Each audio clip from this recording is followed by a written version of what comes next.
Okay, good afternoon, everyone, and welcome to our second online talk of Archives Week 2026. My name's Helen Joannides, and I do public programs and outreach at the Western Cape Archives and Record Service. And we are very happy that you could join us today on this apt topic for the weather that we are having in Cape Town, for sure. Um, so we are going to get started. As I see, it is 1 p.m. and we are mindful of everyone's time. So please do, just in terms of housekeeping, keep yourselves on mute. And but you can put your questions in or comments in the chat at any time. So I am going to introduce our speaker and hand over to him, and then we will leave some time for your comments and questions at the end. Okay, so without further ado, I'd like to introduce Dr. Nick Simpson, who is the Chief Research Officer and Co-Director of the Climate Risk Lab at the African Climate and Development Institute Initiative at UCT. And so he is responsible for translating climate science into decisions that matter for people and places. His work bridges climate risk, adaptation, and culture, co-authoring influential research on decolonizing climate heritage studies and on how sea level rise threatens African heritage sites. He regularly works with archives, museums, and communities to safeguard stories, sites, and practices we owe to future generations. And I think that really into the theme of our Archives Week this year, Archives for Justice. The title of the talk is Climate Change and Heritage Adaptation as Intergenerational Justice. So thank you very much, Nick, for joining us. And I'm going to hand over to you. Wonderful. Thanks, Helen. I'm going to share my screen quickly and speak to a few slides. If I ignore anybody with a hand up, please just jump in and shout so I can respond appropriately. But welcome, everybody. Nice to share this talk with you today on a rather climate-disrupted week. Kids are at home.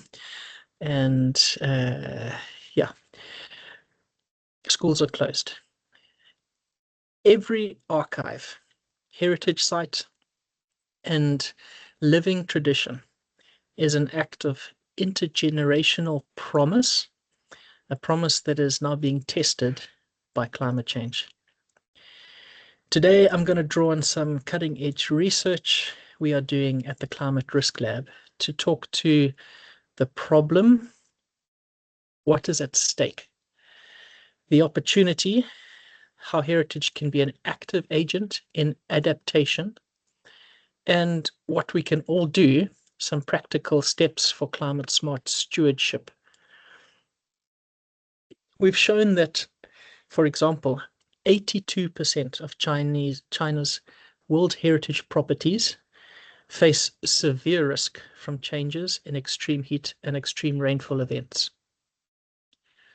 Globally, over 100 inscribed UNESCO World Heritage properties have already documented losses and damages from storms, flooding, drought, extreme temperatures, and sea level rise. A large share of sites globally face the worst categories of risk by the end of the century, but a lot of these impacts are happening with great severity and more frequent occurrence now. This is not a future tense thing, it's happening.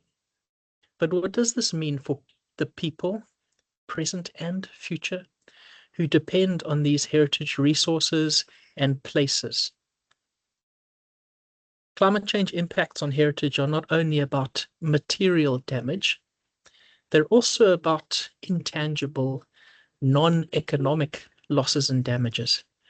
This is particularly important in the heritage context because of the intangible and incommensurable value of our heritage, including, for example, rock art, languages, and archives that could be unique, centuries old, and once lost are gone forever. The loss of a heritage site or a tradition is not just a loss to people alive today. It can also foreclose options and identities for people not yet born. That is the core of intergenerational justice. And we have obligations to people who cannot yet advocate for themselves for their inherited heritage.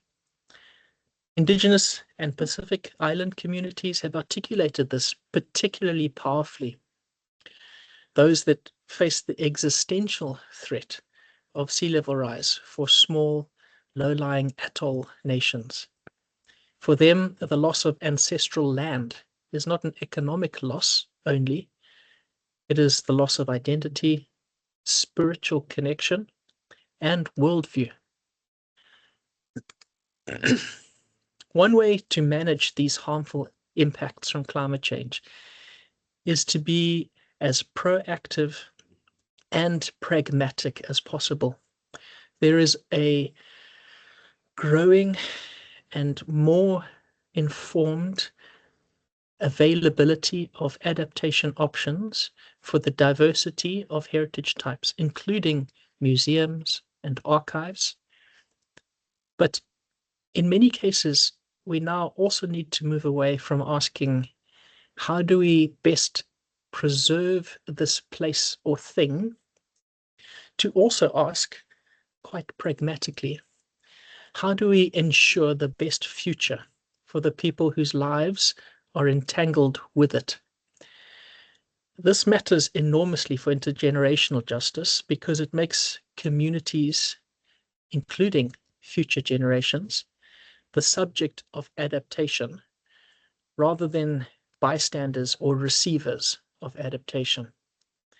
It also helps us give an honest reflection of what we are losing and what we should grieve. There's some examples from across the world that show preservation, memorialization, pragmatic approaches to recognizing loss and recreation, where even destruction may not erase cultural value if we invest in the appropriate forms of recording, analysis, and memory. Nimrud is a good example of a city that's received hundreds of journals, films, museums, and although it was destroyed in a devastating example, its memory lives on and it's still useful. Arctic hunters, the most profound adaptive capacity comes from Indigenous-led knowledge exchange, and their heritage practices have been integrated with their forms of adaptation. When communities lead curation, archives can become living instruments of resilience rather than a colonial display of one group's history. So heritage practice can be a model for how we approach climate loss more broadly. Not denial, not passivity, but active, community-led, and a curation of change. Heritage has historically been marginalized from large finance flows for development as well as for adaptation to climate change. It's been squeezed out by mainstream sector imperatives, for example, for water adaptation, biodiversity adaptation, agriculture and infrastructure adaptation.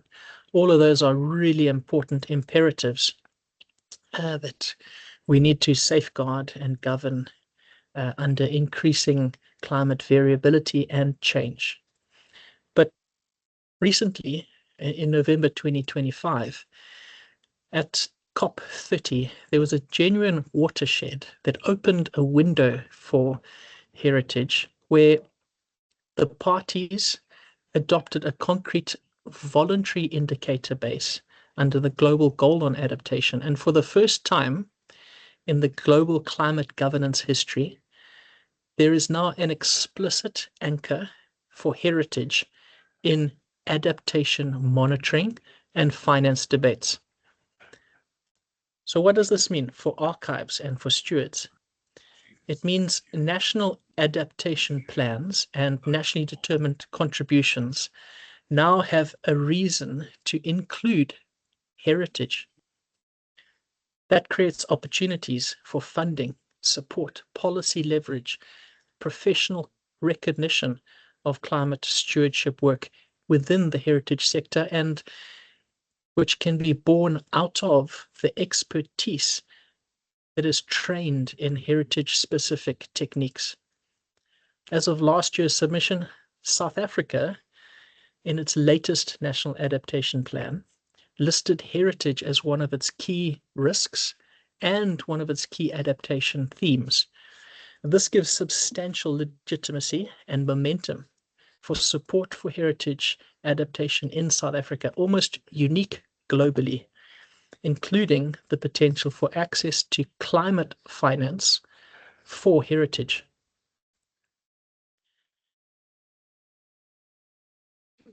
Excuse me.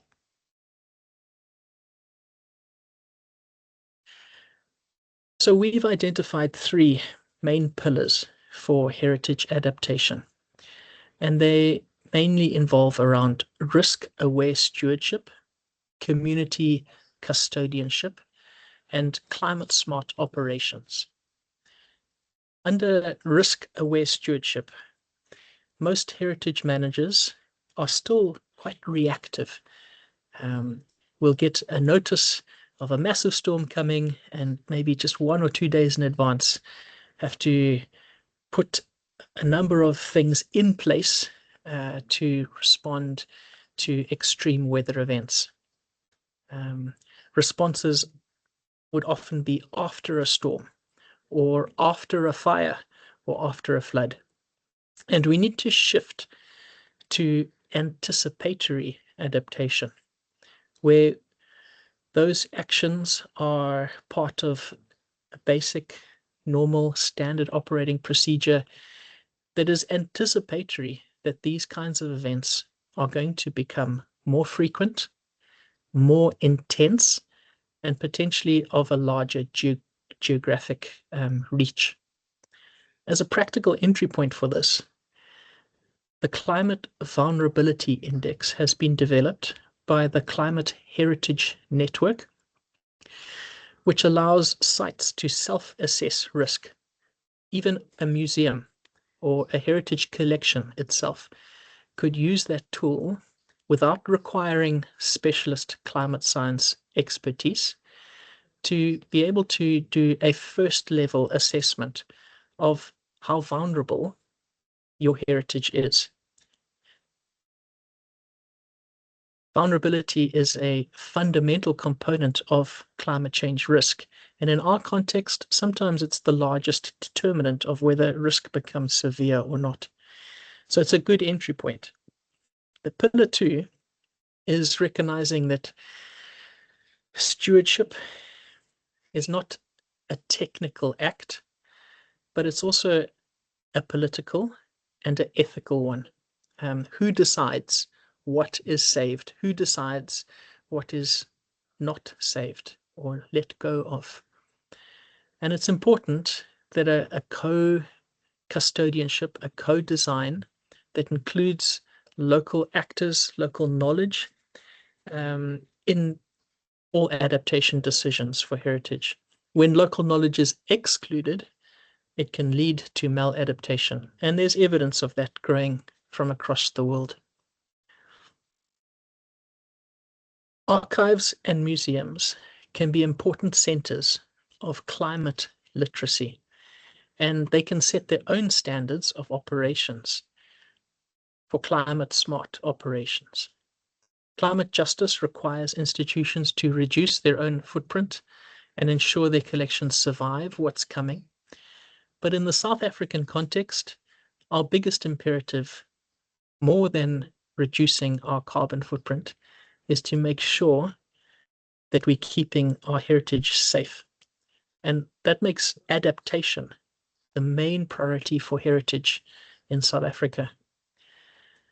Some examples of approaches that have been applied that are useful, sometimes imperfect, but sufficient, include digitization of offsite site backups. It can be one of the lowest regret actions available now.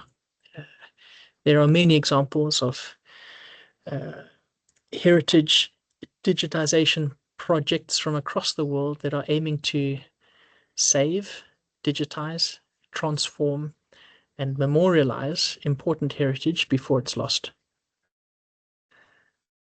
These three are not abstract obligations, being risk-aware, making sure that local voices are heard and involved in adaptation, and making sure that we have climate-smart operations. They are the next generation of professional responsibility for the heritage community and for people that enjoy and appreciate and engage with their heritage. And increasingly, they're being codified in international frameworks, standards that will shape national policy and funding. Some excellent examples that are coming from across the world that show proactive, risk-aware, future-orientated adaptation often involve nature and are based on important ecosystems that support a heritage type. Kilwa Kisiwani is one of the great examples of nature-based adaptation, where mangroves are used as a coastal defense. But more importantly, it also shows that the best heritage adaptation is also community adaptation, because those mangroves serve the ruins as well as the fisher folk with important catch.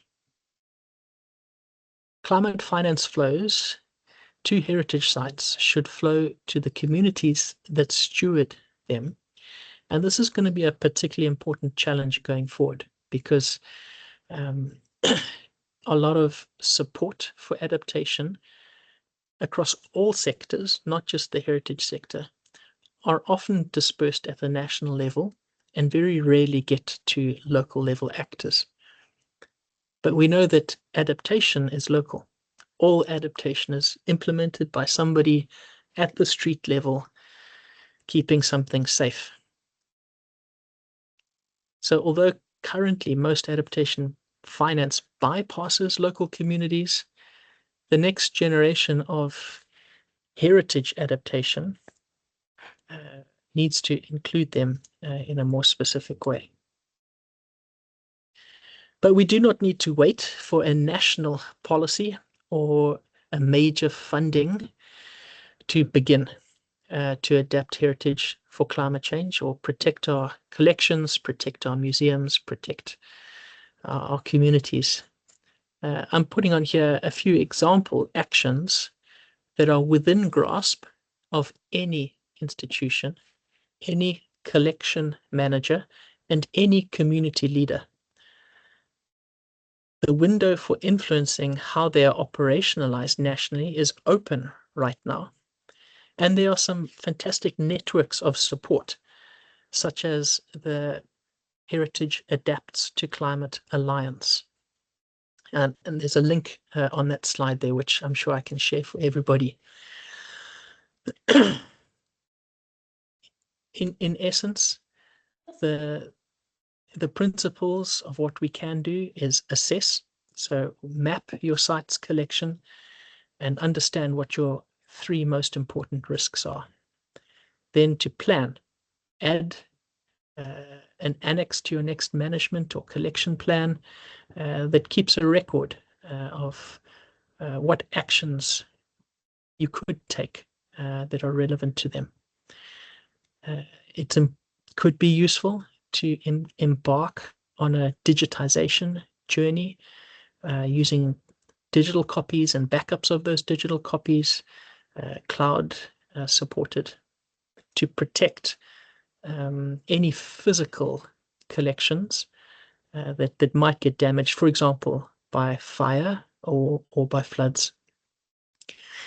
Really importantly, though, it's helpful to connect with communities of practice that are at the cutting edge of heritage adaptation, and to identify maybe one community group or particularly useful champions that can help with custodianship decisions.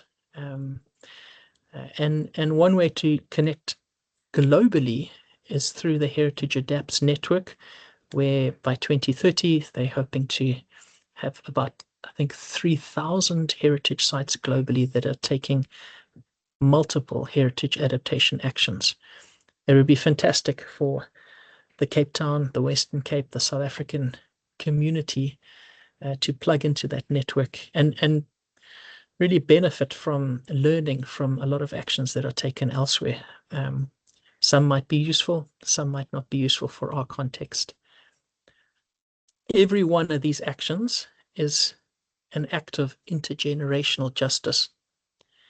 When you assess your risks, plan ahead, protect your collection, involve your community, and advocate in policy spaces, you're making a promise to the people who will inherit what you steward. That promise is what archives are for. So to conclude, my 5 key messages really revolve around the idea that every archive, every collection, every ceremony, every story we protect today is a gift to people we will never meet. That is what intergenerational justice looks like in practice, and it's the most important work we can do. So I'd like to encourage you to think through the idea that climate change is an intergenerational justice issue, and heritage is a core dimension of that.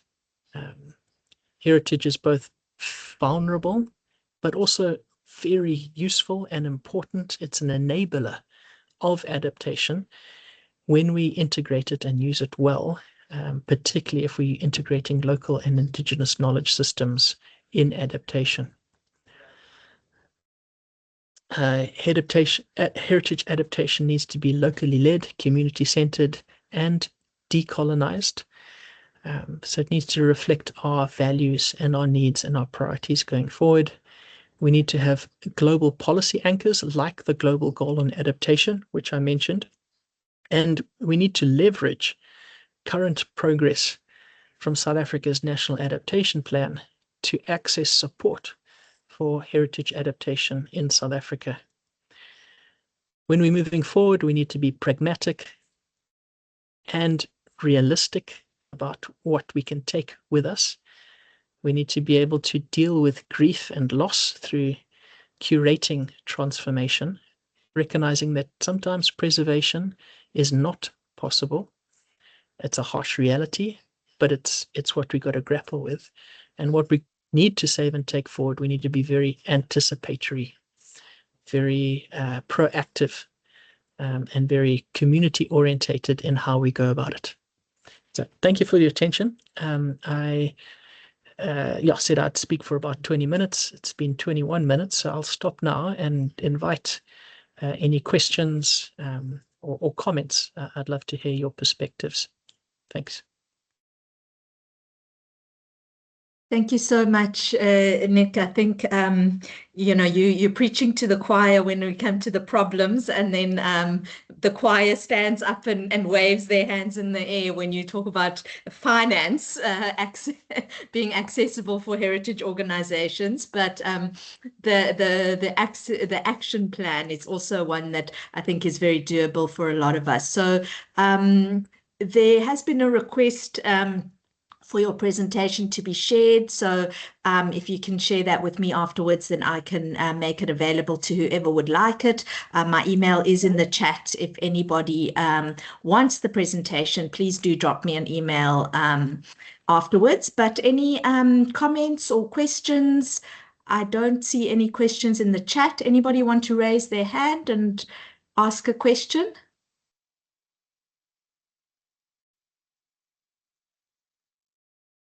Looking at the people. Yes, Mandy, go ahead. Morning, am I audible? Sorry, it's afternoon. Yes, yes. Okay. Nick, thank you so much for such a beautiful presentation. I just wanted to find out where a site cannot be saved, what ethical considerations are we looking at when we do the documenting so that it's not lost forever, but then we still respect the lives of the people that made it part of our heritage? Thank you.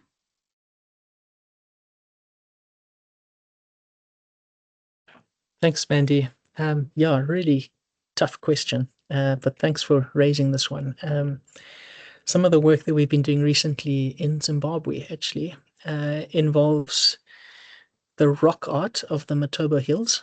This is rock art that's 3,000 years old, incredibly fragile, and you can't touch it. The moment you touch it, you damage it. So how do you adapt something that you cannot touch without maybe putting it in some huge bubble, which is inaccessible to anybody to enjoy and appreciate for future?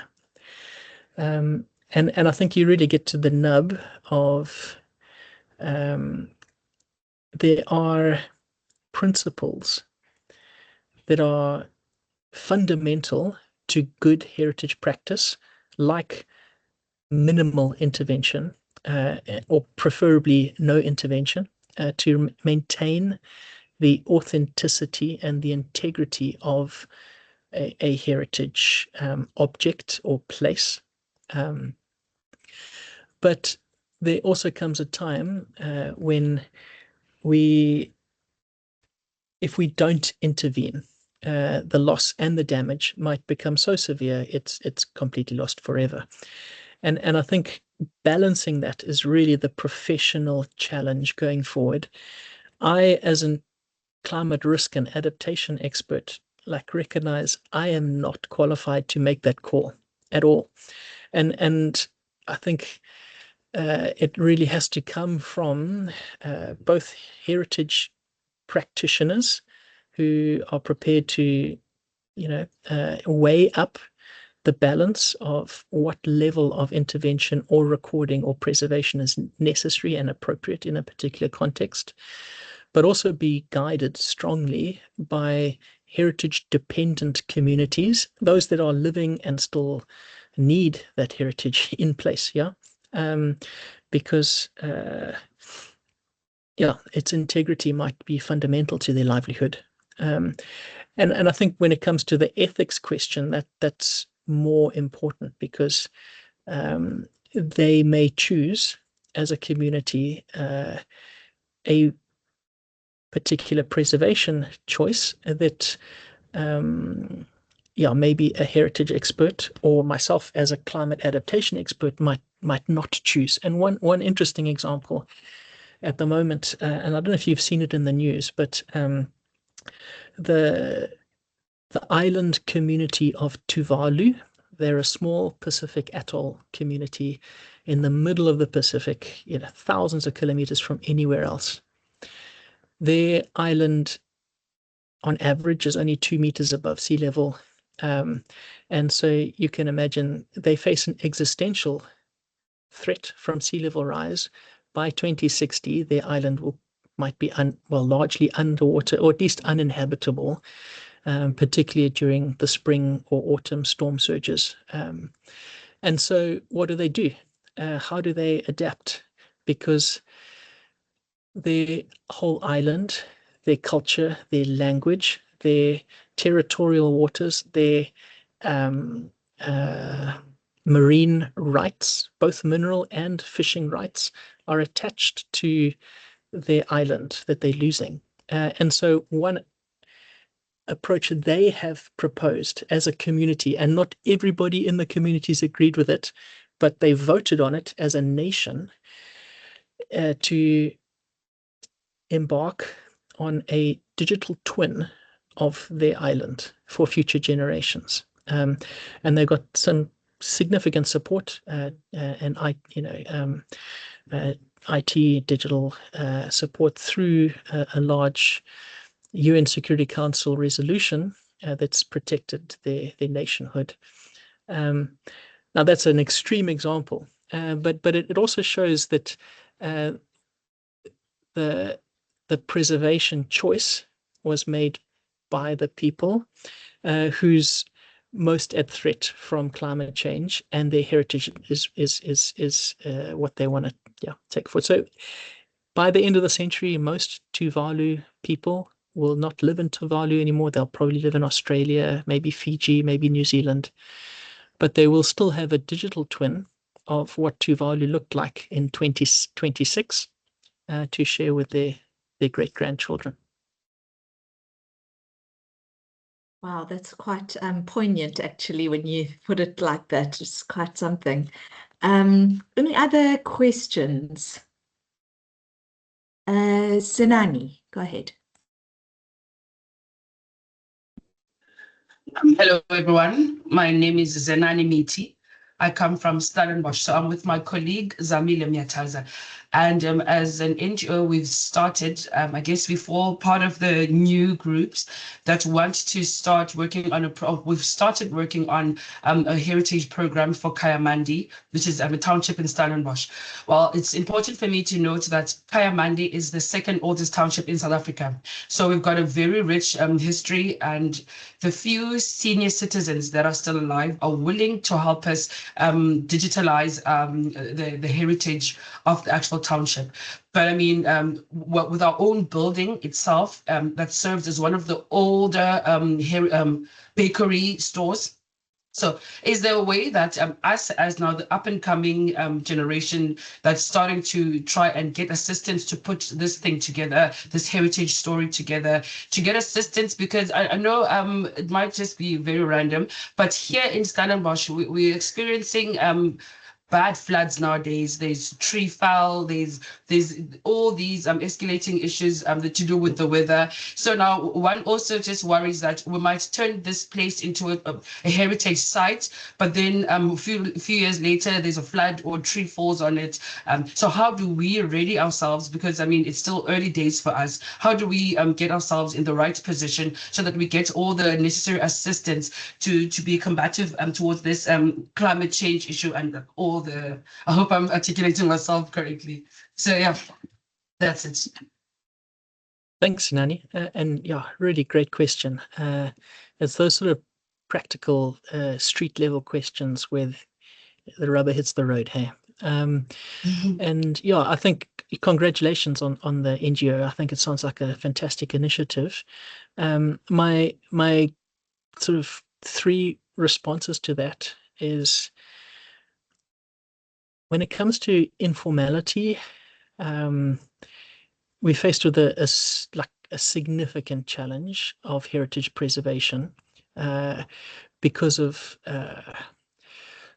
multiple urban planning perspectives that would perhaps not recognize the local values of an informal settlement. And therefore there's pressure to resist there if that community wants to keep that bakery intact as it was. But I think, and I mean, there's examples from all over the world where heritage cities are a good example of an old city within a large city that has been protected because it's maybe been listed at some stage. And I'd recommend maybe your first step is to try and get that site listed, at least through the City of Cape Town, if not other, because that provides, at least within the SPLUMA and other planning regulations, some forms of protection. But protection isn't adaptation. And so you kind of got to ask the next level question that is maybe my second 2 points.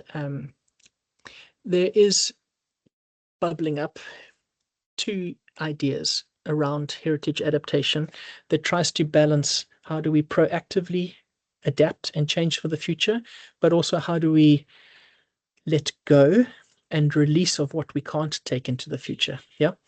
And I presume there's going to be some decisions that community needs to make that involve important dwelling, basic services type improvements to their community, which would maybe conflict with the integrity of the structures. But also there's the idea of either adaptive release or potentially curated transformation, where you recognize you can't save it all, you can't take it all into the future. Maybe it's not going to fit, but that with a few changes, it can be, valued in a new way for the new generation. And I think pragmatically, sometimes you've got to sit back and say, if the new generation don't recognize this value, it is at risk from their perception just as much as it's at risk from climate change. So yeah, and that's the second point. The third point is it's really important to fight your enemy where they're not. And so if this particular street is in a low-lying flood zone where many informal settlements are across South Africa, because it's marginal land, not formal land, there's some very hard questions to ask around, is it going to be safe into the future when floods increase and become more severe, and therefore some form of change of site might be necessary. I know that might be a tough love thing to say, but it's the reality facing many flooded areas that historically weren't as flooded as they're going to be from now going forward. Yeah. Thanks for the question. Thank you. I see Jalene's hand, and I'm going to take the question in the chat, and then we'll come to you, Jalene. So Zendile in the chat asks, the existential threat of rising sea levels is scary to us who have our museum and also archives and collections at Robben Island. Very thought-provoking seminar, and we'll be waiting for the notes. So I'll leave that there. We'll come to Jalene, and then maybe you can just comment on both of them, Nick. Jalene, do you want to go ahead? Hi, Helen. Thank you so much for this wonderful seminar. I have more of a comment than a question. This is just a little bit of what we can actually do, because intangible heritage surrounding these places, etc., that may be destroyed due to climate change is something that we can preserve.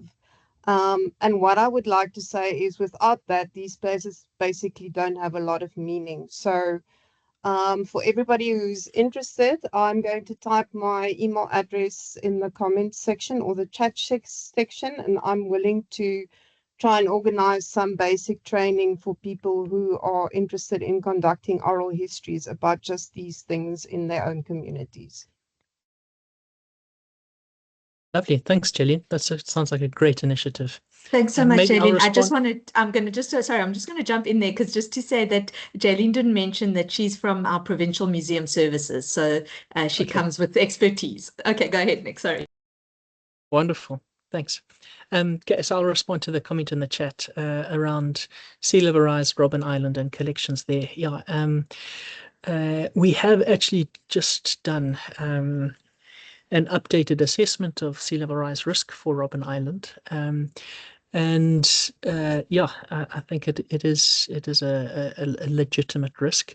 I think it'll be interesting to see where the waves hit over today and yesterday, as we're currently only 60 centimeters above pre-industrial levels, but by end of century, that'll be at least a meter, which will amplify the current storm surge events that are hitting by a substantial amount. So although Robben Island looks safe from sea level rise because of its current hard protections in place, and because it's hard rock that it's built on. It's actually a lot better than a lot of Africa's coastal heritage that is built on sandy coastline, which is actually quite a bit more vulnerable. But yeah, it's a time ticking. I'd love to follow up actually and maybe come back to you with a more accurate assessment. In our latest assessment, it was the first time the Statue of Liberty actually popped at risk by 2075 from sea level rise as well. And yeah, most people would think that the Statue of Liberty was pretty safe, but its base is likely to get flooded by then. So yeah, it's all over the world.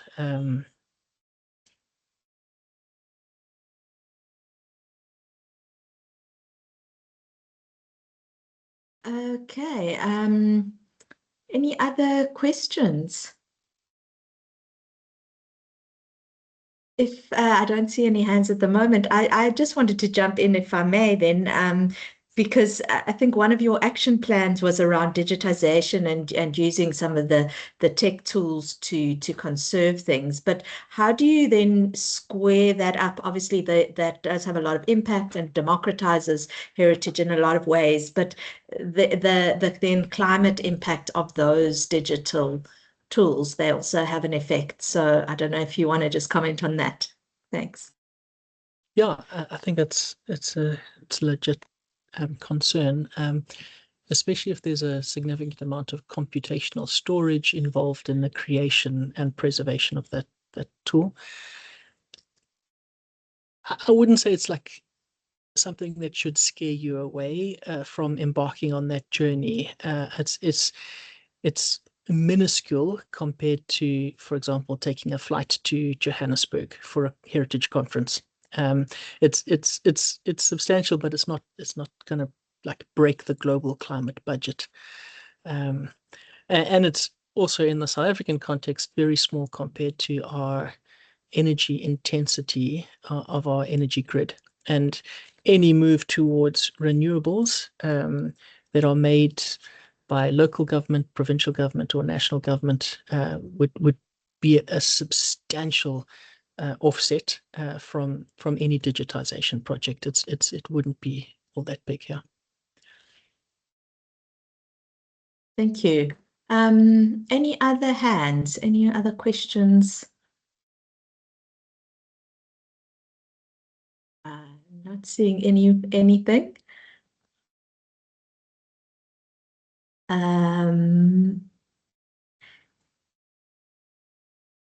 Okay, this is it's going once, going twice. Anybody want to have any last comments for our speaker? Yeah, I think that's it. So yeah, I'd just like to say thank you so much again, Nick, for a very practical but very thought-provoking presentation. I think we've all got our homework to do in the heritage sector here, and I know colleagues have been involved in starting to think about this. But yeah, I really thank you, and thank you everybody for being involved in our Archives Week talk. If you would like to get the presentation afterwards, then please just drop me an email. My email is in the chat. And then I'm sure Nick will make that available to me. So, Nick, any last comments or thoughts before we depart? No, other than just thank you for the invitation, for the message. I've got a real soft spot for the heritage community, and in the climate research space, I think it really is like the next 10 years of most exciting research. So yeah, if anybody here had any questions, things that are challenging you around your like responsibility to your archive or your as it relates to climate adaptation or climate governance, very happy to follow up with any future conversations. Perhaps we could even do some research around it to support. So yeah. Great. Thank you so much. Thank you, everybody. Stay warm and safe. Bye. Thank you. Bye-bye.